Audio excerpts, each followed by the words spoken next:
So the optimization part that we learned in or covered in 3.4 talks about min and max values. And here we're going to see it as more of an application, how we apply it in real life situations. And to work with those optimization problems, students a lot of times they don't like it because there's word problems involved. But at the same time, there are strategies that we can follow all the time in almost every single problem to be able to solve the questions. And what are those strategies? The first thing, it's very important to read and understand what the question is saying. Understanding what the question exactly is asking, it's the first part of the solution. Then we try to draw a diagram if needed or possible, and then try to label anything possible on the diagram if I can or if I need. Labeling will help us to come up with a function or an equation. That function is called an objective function. So draw a diagram, label, get what we call an objective function. That objective function could be, it could come from surface area, it could come from volume, or actually it's just standard area. It could be like the Pythagorean theorem. It could be similar triangles, a lot of applications out there. So depending on what the question is asking. And then in the next part, most likely we're going to have two different kind of equations. So we're going to put them using algebra substitution to come up with only one equation and only one variable. And why do we do that? Because we should be able to differentiate after that. You're having two different variables will not be easy to differentiate. You just need only one variable to differentiate that equation. So we isolate one of the variables. And why do we differentiate? We differentiate because we would like to find the critical numbers that will either minimize or maximize. So notice it says strategies to minimize or maximize the problem. So critical numbers, they give me or they tell us about min and max values. So the first question before we go over any specific examples, why are we learning this? So this is a business calculus class, so you would like to learn how to apply this to business. Well, I tell you why. In business owners, they always like to maximize profit, right? That's the first thing they want to do. They want to maximize revenue. They want to minimize the cost. Right? So it could be minimizing the cost of something, or a factory wants to manufacture cans or something. They want to know how they can use the material in the least possible amount so they can save on money. Right? So that's what this section is about. It's to help business owners to learn how to minimize stuff, maximize other stuff, so they can end up like making profit, for example.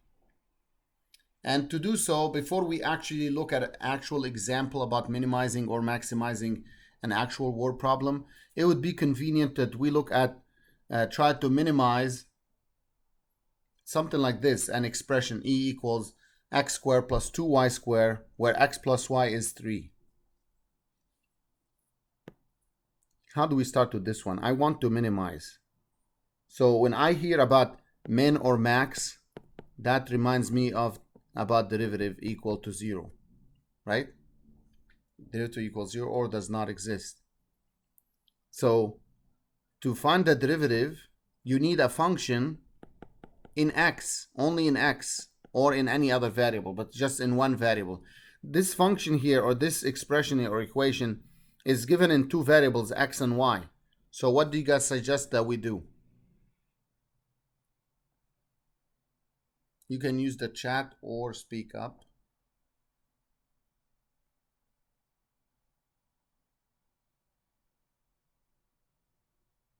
So how do I make this one variable?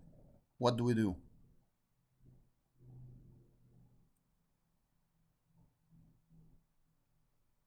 No one? What did they give us?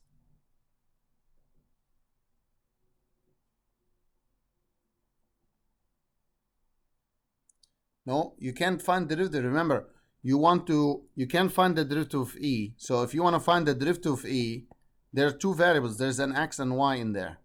So we need to eliminate one of the variables. I want to get rid of either x or y. So how do I do so? How do I make e or write e only as a function in x or as a function in y?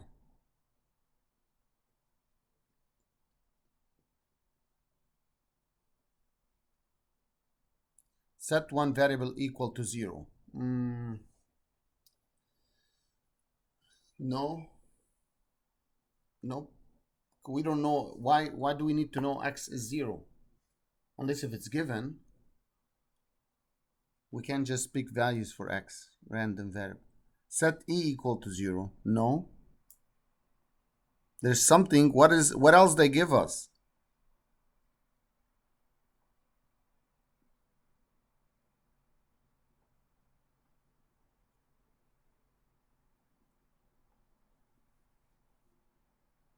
Yeah, they give us an equation, x plus y equals 3. What can I do with this equation here?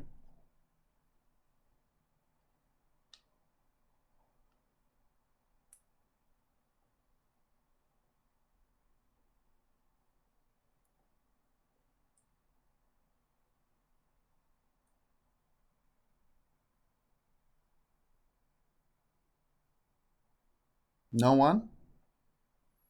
Yes, so someone said solve for y by subtracting x on both sides. Then what do I do with this y?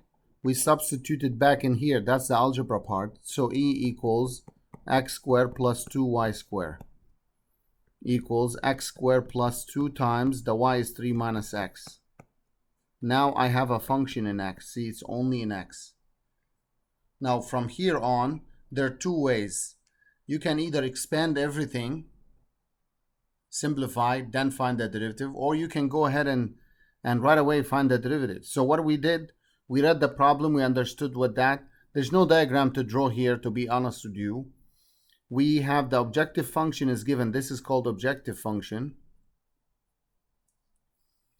And then we use the algebra to solve for one variable times the other, substitute in, and we're gonna differentiate now. So how do you find the derivative for this?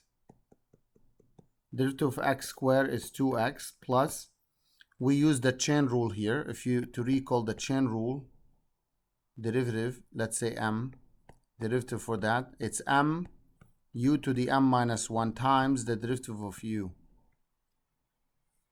Chain rule. So you bring the 2 down, times the other 2 is 4, subtract 1 from the 2 becomes 1, times the derivative of the inside of this part. So what does that give us? That's a negative 1. So let's see, that's a 2x minus 4 times 3 minus x. Simplifying this, 2x minus 12 plus 4x.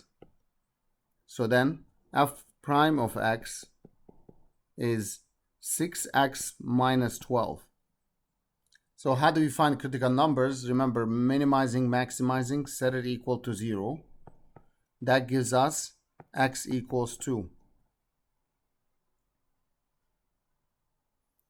So then I got x equals 2. So how do I know? When I set it equals 0, that could mean min or max. We don't know. But they said minimize. So how do I confirm I'm actually minimizing, or this x value will minimize the value of e? Well, we can use the second derivative test. Second derivative test says you simply find the second derivative of f. So if f prime is 6x minus 12, the second derivative is 6. Notice it's always bigger than 0. So bigger than 0 tells us what? It concaves up like this. That's what bigger than 0 for the second. So there's a minimum. So by the second derivative test, e will be minimized at x equals 2. Now, it would be nice to know what's the minimum value for that. Right? What would be the minimum value? To find the value of e, you need x and y. I already found x. If you substitute it here, x equals 2, you get y 1. And now to minimize e is x squared plus 2y squared. X is 2 and y is 1. 4 plus 2, 6. That would be the minimum value. Any questions about this?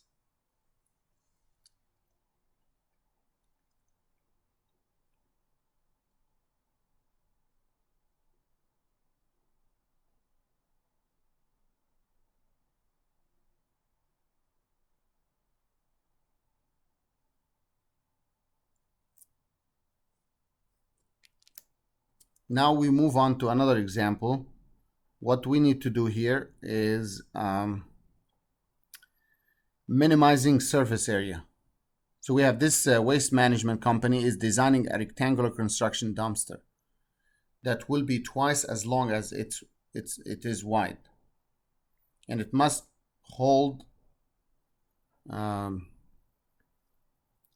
cubic cubic yards. We need to find the dimensions of the dumpster that will minimize its surface area. Let me do it this way. So what are we trying to do here? We need to minimize a surface area. For what?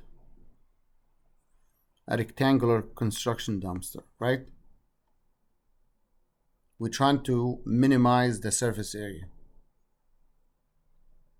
Why do we need to minimize it? Well, because we are only required that dumpster to hold only 12 cubic yards. And when they say dimensions, what do they mean by dimensions?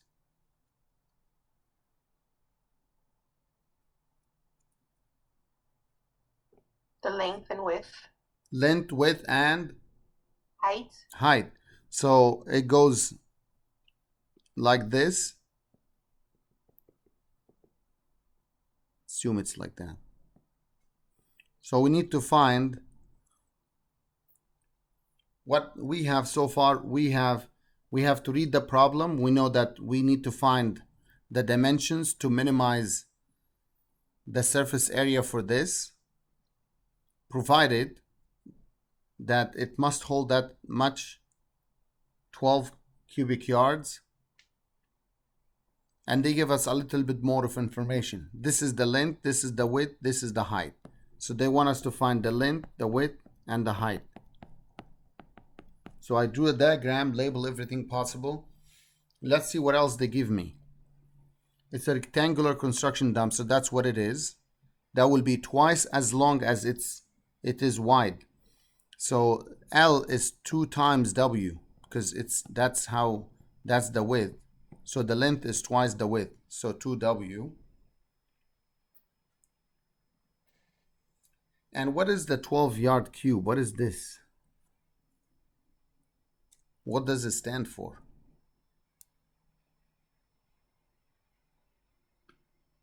Would that be the height? Nope.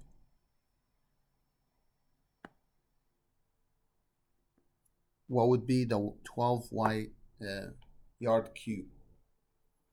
I mean, like the volume that's inside. The volume. How did you know it's a volume? Is the cube? Yes, yeah, good job. So it's the cube, yard cube, feet cube, that's the units for the volume. So they give us the volume here, 12-yard cube. So we have to use it somehow in a way or another. And it will minimize the surface area. So surface area minimized. So how do I think about this problem? I want to minimize surface area, means I want to find an expression. So minimum automatically means derivative equal to 0 or does not exist. Derivative of what? Well, if whatever you're trying to minimize. Derivative for the surface area. So I want to find the derivative of surface area and set it equal to 0. I want to minimize it. But in order for me to do this, I want to find an expression for the surface area that has only one variable in it. One variable.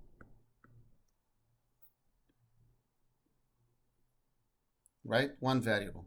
Well, to do this, what is the surface area in the first case. How do I calculate or find the surface area for an object like this? Well, surface area, to find the surface area of a rectangular prism, so it's basically the sum of all the areas of all the faces. So if you take this face, the area of that h times w, and then if you double that, that gives you the one on the left side, plus the one that is facing me, this one here, this is the height times 2w, and double that to get the one in the back. And that will leave the top on the bottom. So the top is this is 2w, and this is w. So 2 plus 2w times w to find the area of the top. Twice that gives you the area of the bottom part. That's how you calculate surface areas of a rectangular prism. It's basically the sum of all the areas of all the faces. Is the total area. So the surface area, we got 2hw and 4hw, 6hw, and the last one 4w squared. So I found the surface area. I need to make sure it's in one variable. How am I going to get this in one variable? So there's either h or w you have to eliminate. How can we eliminate that?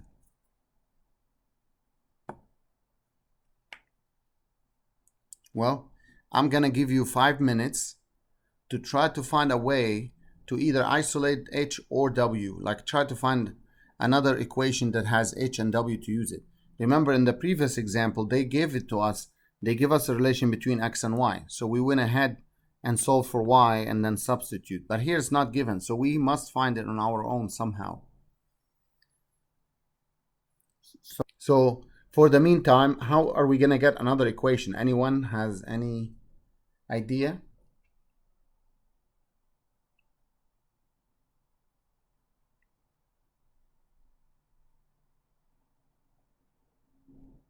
The volume?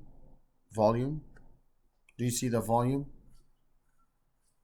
Guys, participate. You were talking about this during the chat or throughout the breakout rooms, so you already know. Would we set the equation equal to the volume? Yes. That's kind of like the only idea I have. Which equation? Like just set the equation equal to the volume. So this equals 12, like that? Yeah. But that's a surface area. That's not volume. How can we set it equal to the volume? Well, the volume is given, but how do we calculate the volume of this box or this rectangular prism? It's always the base times the height. Base means the area of the base, like the bottom part. How do you find the area of the base? Is length times width. So it's 2w times w times the height, which is 2w squared times the height.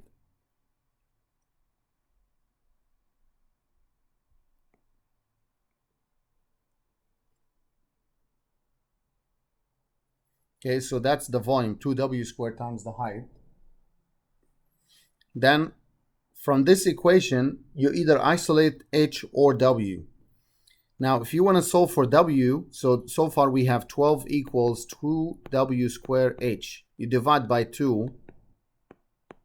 If you want to solve for w, it will be a lot of work to do. W squared will be okay to substitute in here, but to get w will be radicals. So it's easier to solve for h, which is 6 over w squared, by dividing both sides by w squared. Then substitute it algebraically in here. So the surface area equals 6, instead of h, 6 over w squared times w plus 4w squared. And what does that give us?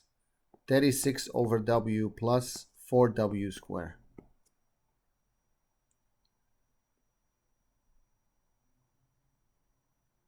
We don't like to see fractions, so let's bring that thing up.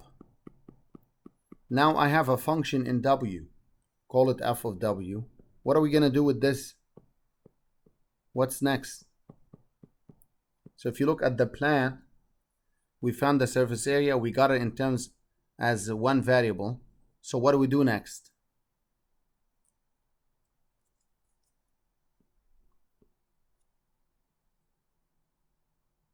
Guys, participate. Differentiate it and then set it equal to 0. So let me get rid of this part here. So we're gonna differentiate this. F prime of W equals negative 36W to the negative 2 plus 8W. And we need to set this equal to 0. Now we got algebra to do. Solve for W. Keep in mind, what are we trying to do? Find L, W, and H. So now I'm in the process of finding W. So how do I find W? I rewrite this as W squared down here plus 8W equals to 0. Multiply everything by W squared. Negative 36 plus 8W cubed equals to 0. And add 36 to both sides. Divide by 8. That's W cubed. So W is the cubic root of 36 over 8. You can reduce, of course, you get it 9/2. But we need at the end to put that into the calculator. I strongly encourage each one of you to put this into the calculator. Make sure you can do it.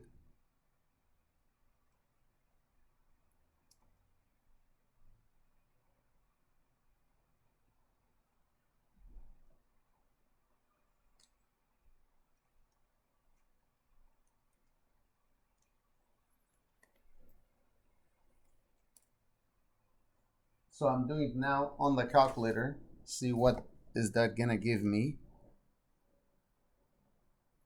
Okay, I got an answer. Make sure you guys do it. And that gave me 1.6509. 4 decimal place is good. Now that's W. And don't forget the units in yards.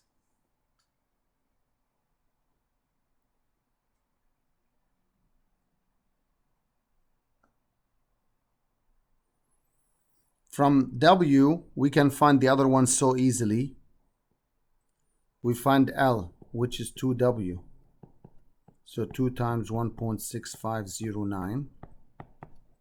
That's the next thing, easy to find.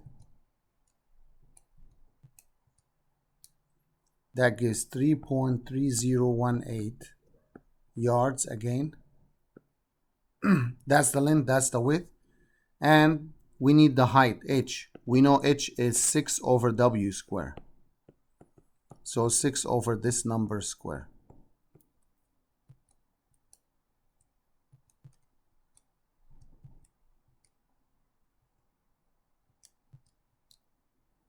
I got 2.2014. Again, in yards. So these are the dimensions for the rectangular prism or this damster that will minimize its surface area and will hold 12 cubic yards. Any questions about it?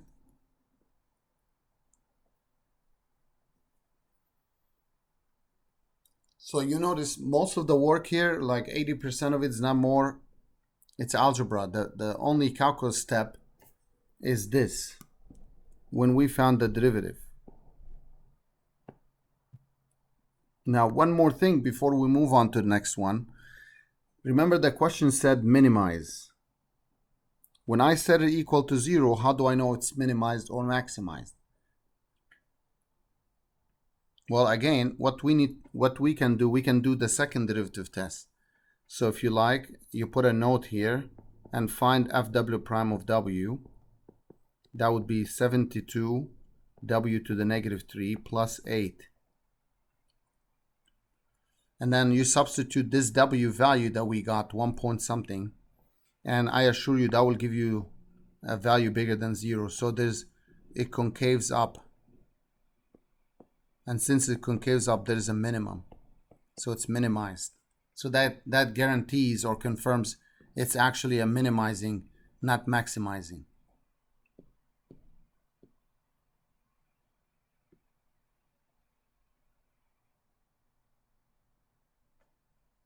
Anyone has any question about this?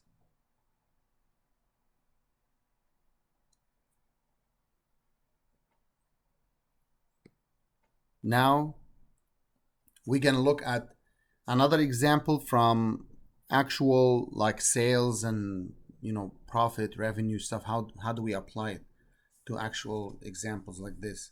So to start, we have an example that the company determines that in order to sell X units of a new car audio receiver, the price per unit in dollars must be P of X equals 1,000 minus X. It is also determines that the total cost of producing X units is given by this function. Find the total revenue. So how do you find the total revenue?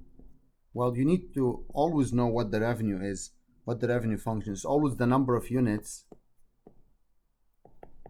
times the price per unit. So that's X times P, right? X times P. But P, the profit, the price, X times the price is 1,000 minus X. If you multiply, it's 1,000X minus X squared. That's what the total revenue. Now the profit. How do you find the profit? Always the profit, which is capital P of X, is the revenue minus the cost. The revenue, we just found it, 1,000X minus X squared, minus. Make sure you open the parentheses. Make sure you open parentheses. C of X, the cost is 3,000 plus 20X. And that would give us 1,000X minus X squared minus 3,000 minus 20X. What would that give us? Negative X squared plus 980X minus 3,000.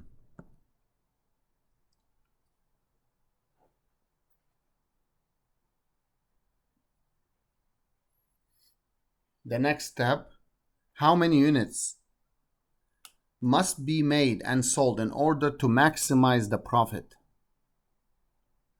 Well, maximizing the profit, we already found an expression for the profit.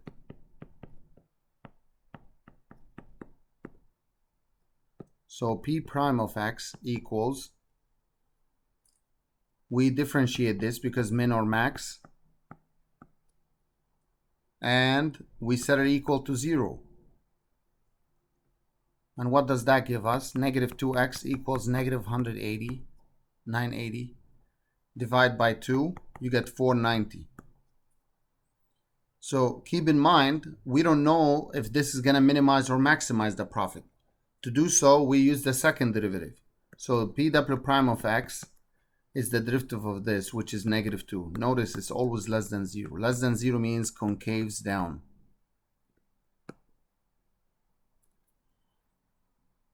Concaves down,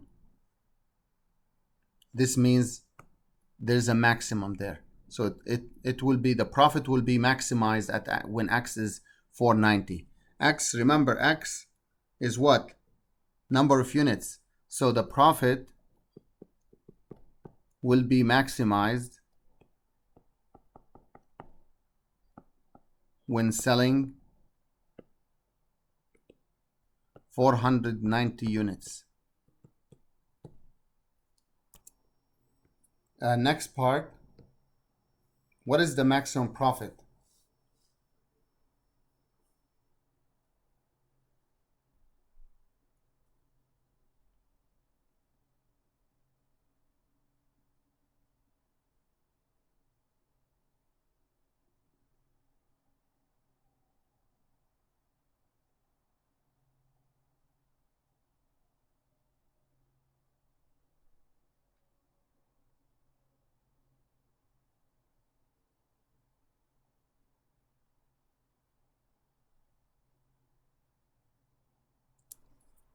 Well, the profit will be maximized, as I said, when I'm selling 490 units.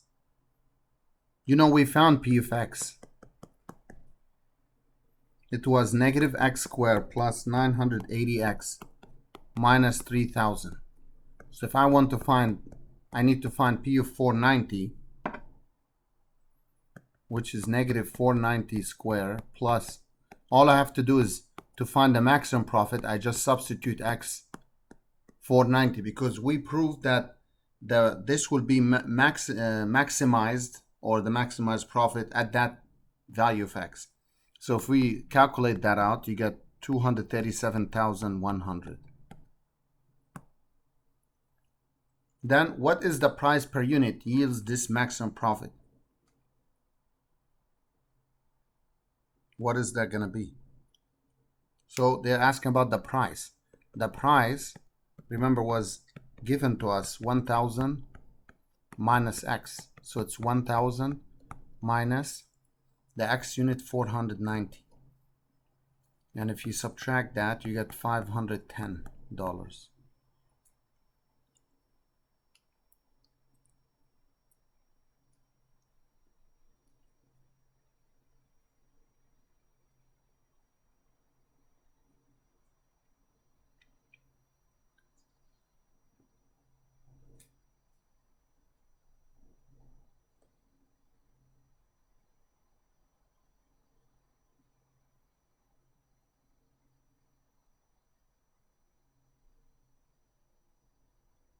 Okay, in general, good to know, even if you didn't come across this on the homework, in general, when we would like to maximizing the profit,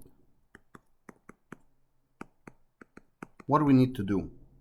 Well, you need to find p prime of x, set it equals 0, and the second derivative must be less than 0, so to concave down. When it concaves down, it gives me a maximum profit. Well, okay, so what we can do in general, we know that to find the profit, we take the revenue minus the cost.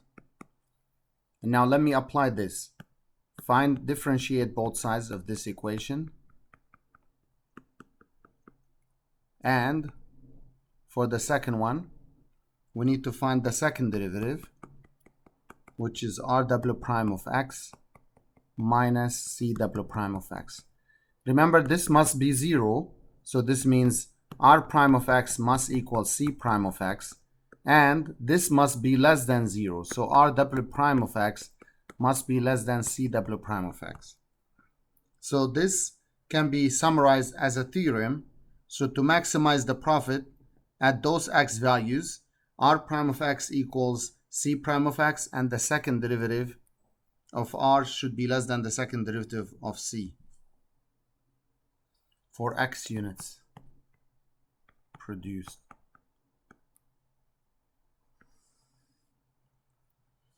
Again, there's a lot of applications to this in business. Sometimes they want, as I said, you want to maximizing revenue, maximizing profit. You want to minimize the cost, minimizing areas, maximizing areas, minimizing and maximizing volumes, but they all follow the same procedure.